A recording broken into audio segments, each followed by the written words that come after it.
اقرا centre Glasgow میں دلوں کے سکون اور روح کی تازگی کے لیے محفل ذکر و نعت کا انتظام کیا گیا اور حضور پاک صلی اللہ علیہ وآلہ وسلم کی بارگاہ میں درود شریف اور سلام بھی پیش کیا گیا۔ رپورٹ کر رہے ہیں گلاسگو سے ہمارے نمائندے شاہد میر۔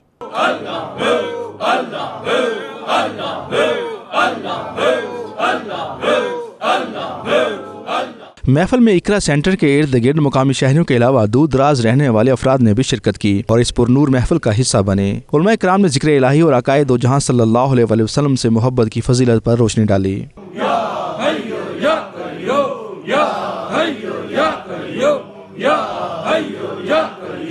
شرکاء محفل پر ذکر کے دوران وجد طاری ہو گیا۔ اس طرح کی چھوٹی چھوٹی ذکر و اذکار کی محافل اسکاٹ لینڈ کی مساجد اور گھروں میں روزانہ ہوتی رہتی ہیں، جو نہ صرف مذہب سے تعلق کو قائم رکھتی ہیں بلکہ ایک دوسرے کے دکھ درد سے آگاہی کا ذریعہ بھی بنتی ہیں۔ اسکاٹ لینڈ کی مساجد اور گھروں میں لوگ اس طرح کے چھوٹے چھوٹے حلقے بنا کے محفل ذکر منعقد کرتے ہیں، محفل نعت مقرر کرتے ہیں، جہاں لوگ دوست احباب اکٹھے ہو کے نہ صرف ذکر کرتے ہیں بلکہ ایک دوسرے کے دکھ درد میں بھی شریک ہوتے ہیں اور آخر میں اکٹھے مل کر کھانا بھی کھایا جاتا ہے۔ شاہد میر، 92 نیوز، گلاسگو، اسکاٹ لینڈ۔